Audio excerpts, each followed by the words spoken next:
Welcome back. This is Billy from Coach Dooley's List. And just like I tell at the beginning of every episode, if you are enjoying these interviews, and please like and subscribe to whatever platform you're seeing them on. Today we're at Lambert High School. Coach David Smart, I appreciate you, especially today because you can't see it in the background, but we got camp going on. It rained, and so you know how that changes everything. So, Coach, we got to be flexible. It. Absolutely. Absolutely. I appreciate you having me on, Billy. I really do. Thanks for having us. So, Coach, just tell everybody a little bit about your coaching journey, how you ended up here at Lambert. Okay. Well, it's the older you get, the more stops you have. So, started off in college, and then coached in college for a little bit, and then got married, got out, and originally started at Hardaway High School in Columbus, and was there for 3 years with Tracy Powell, and we had a really good experience there with him. And then after that, I left. I went out to Texas for a year. We had some success at Hardaway, and thought that I was probably going to bust if I didn't get a head coaching job. So and thought I was ready, and went out there to Texas for a year and got a head job, and quickly learned that I didn't know everything that I thought I knew. And then had an opportunity to come back to Columbus, and was able to go work for Coach Bobby Howard for 10 years. Awesome. And was able to be there with him for 10 years and kind of sit at his feet and soak in a lot of knowledge and a lot of information. We got through there, and then I got what I call really my actual first head coaching job. Part two was at Northside Columbus. Was at Northside Columbus for 2 years. Great experience, great people, great kids, great coaching staff.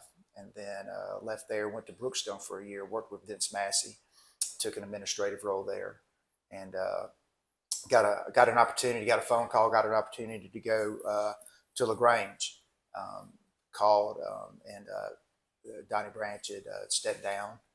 Donnie had been there for a long time and had an opportunity to go there and take over that program. And was in LaGrange for 3 years, and had a great experience, great community, great athletics. And then got another call or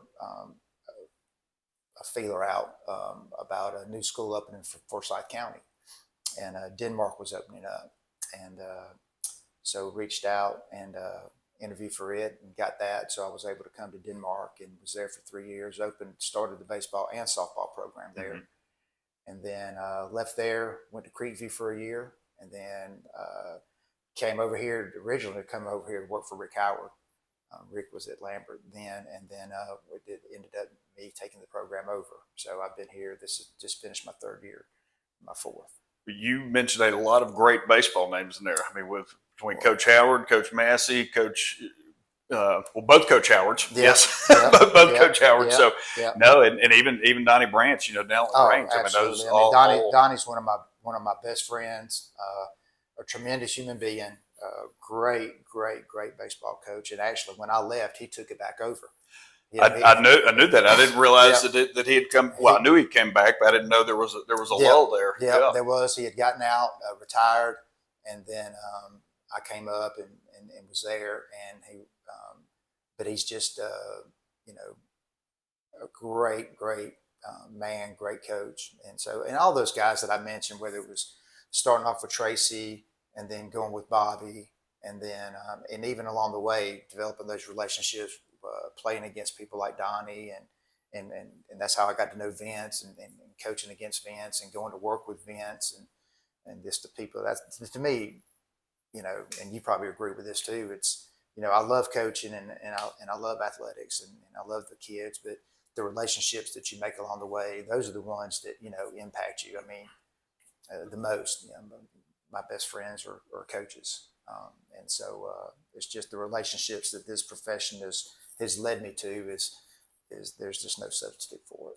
That's why I'm here. I mean, that literally is why I'm doing what I'm doing. And it's funny you say that too, because all my best friends are coaches. I call my mom coach. I'll call my kids. It's just, it's like if you're in a grocery store and a kid and you yell mom, like everybody I talk to. So no, that's awesome. So in, all your stops, I'm sure things change over the years, but when you formulate like what you want your program to be known for. So now here at Lambert, what do you want the Lambert baseball team to be known for? Probably just like any other coach, when you watch us play or, when you think of us, I want you to think, number one, that our kids carry themselves the right way. Right.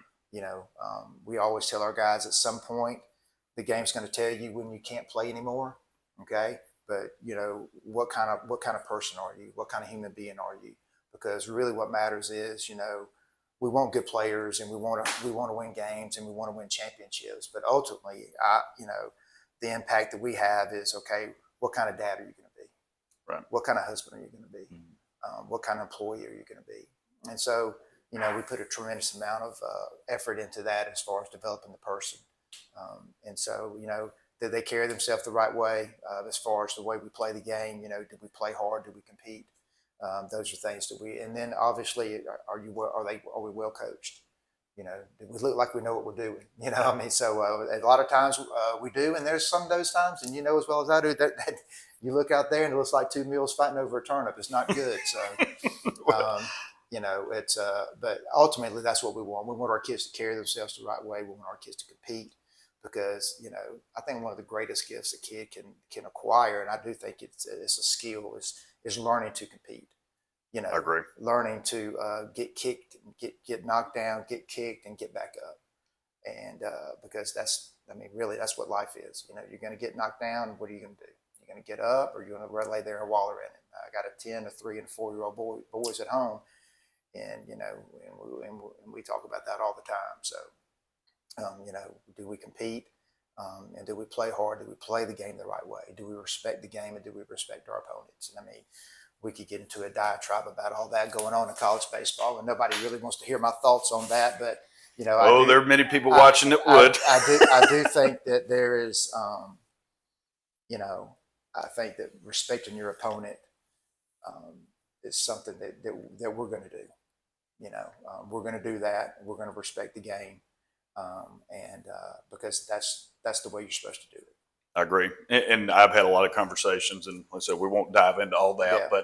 but I think that is the biggest thing. Whatever game it is, respect the game, respect those that came before, respect the traditions of the game. And I know things have changed and times are different, but still the game is the game because of how it's been, whether it be baseball in 150 years or flag football this, for a couple years. Like, what's there is the reason it's so great is the traditions that have been there. So I 100% agree. So, in all your stops and all the different places you've been, what's one story that comes to mind? If I say, hey, what's your favorite coaching story? Could be funny, could be happy, could be anything. And I know you got a lot of them. When you're my age, Billy, you collect a lot of stories. I think that probably, I've got a lot of them, but it was more of a season.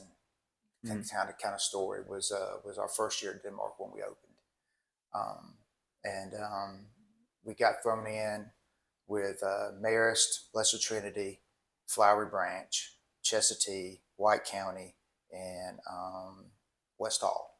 We were all in a region together, and so our first series was with Blessed Trinity. And then the next series was Marist, and then the next series after that was Flowery Branch. So we opened up like that, and that might have been 1, 2, 3 right there. And it was exactly what it was. And so, we were first year school. We didn't have any seniors, and so it was our first year playing. And we're trying to build the things that we had just got through talking about, playing the game the right way, and playing with class, and those kind of things like that. And it's not that we weren't talented. We had some guys that could play the game. We actually were very talented. But it's the first time we were ever together. And so, but just to see the kids, we started off, we lost the BT series, both games by 1 run. Then we go in and we lose to Marist in a 1-run game. And then we get beat again by Marist. And then we go and we beat Flowery Branch in a game. And then we end up losing the extra innings to Flowery Branch, 14 innings at their place. And then, so now we're in a position where region-wise, we got our work cut out for if we want to try to get in and get a 4 spot. So I think we needed to win like 5 out of the next 6, and we did. We called a little fire, and then went in as a 4 seed and ended up playing for the state championship. But just I remember that. But yes. Just to see the kids, it's one of those things where, you keep preaching and you keep pounding into them, and they didn't tap out. They didn't give in, and they kept believing in themselves and what we were trying to do. And so to see that's something that I'm very proud of, not because of me, but just because of, how hard they worked and what they did, and able to be able to persevere through that. And then the one thing that every coach wants is to play your best when it means the most.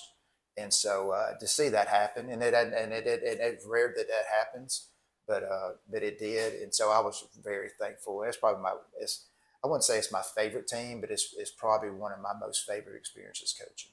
Right. Well, and this, anytime you're trying to put something in place, and I've talked with a lot of coaches, the ultimate goal for everybody, whether they put it on paper or not, is to win a state championship. Yeah. And that's, I think, the ultimate reward for a coach.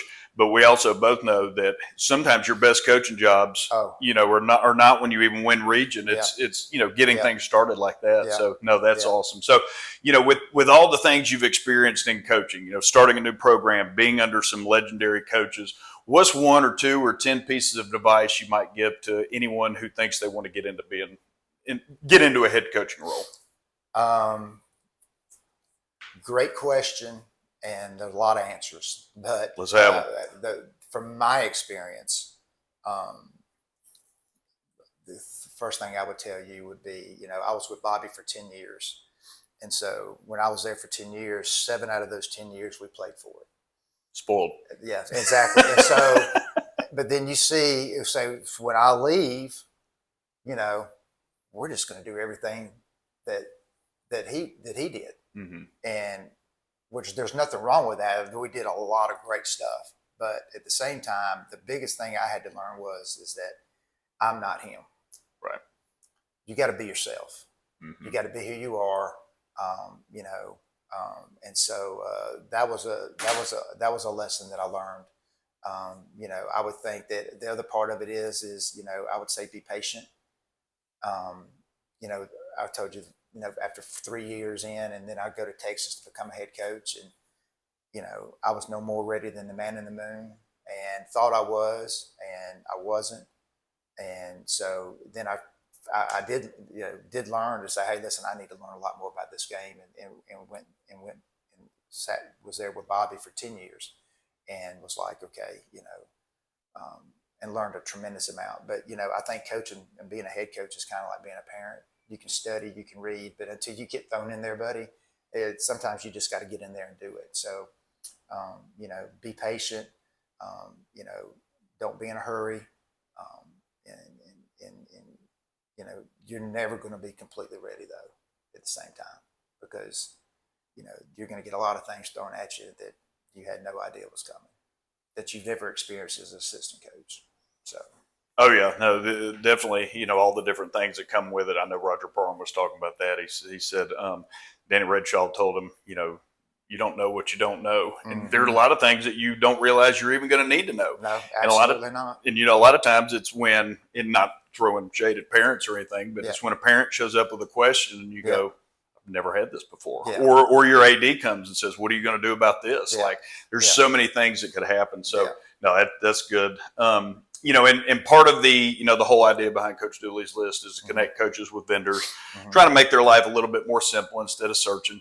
So is there anybody you work with? Could be 1, could be 2 or 10 or whoever. Any companies you work with that just have made your life easy, and you'd refer to some of your coaching buddies? Yeah, I know that you and I talked earlier about when I was in Columbus area. I worked with Joey Brown, and I still use Joey now up here some. Even though he's down in Columbus at Columbus Trophy, but he was always just so, to me, you're being accessible. Can I get a hold of you when I need you? And Joey was always accessible. He'd always do everything he could to try to make things right when maybe things weren't quite right, whether whoever's fault it was. Right. And so, he's a dear friend of mine, and he's always been really, really good to me as far as like I said, he does a good job. And then since I've been up here, I worked with Tommy Crow with Premier Imaging. Tommy, when I took over Denmark, or when we opened up Denmark, and it was the summer before the school opened, and we were up here, we were trying to get softball going on. And so we're trying to get all that in. And I'd ordered with another company, and things were really backed up, and we weren't getting what we needed, and we were getting ready to, go out and play, and we didn't have anything. And so, somebody said, "Hey, you need to call this guy." So I called Tommy, go over there and sit down with him, and he said, "What do you need, Coach?" And I told him, and I said, "I need to buy him," and he said, "No, don't worry about it. We'll get it. We'll make it happen." And he did. And so, Tommy's been really good to us, really good to me. And so he does a great job over there. Well, that's awesome. Like I said, Joey's on the website. I'm going to get Tommy's info from you and get them added. And you said exactly what I hear from coaches all the time. Coaches don't need a discount. Any good coach has a budget that they work in. They want to get what they order, when they order it, and on time for the season. Exactly. And that's it. If you want to give them a discount, great. But we're prepared as coaches to pay for what we're getting. So that's awesome, Coach. A lot of good words there. And I appreciate you coming to meet with us. And good luck to you this season. Billy, I appreciate it. Thanks for everything. Absolutely. Appreciate you. Yes, sir. There you go.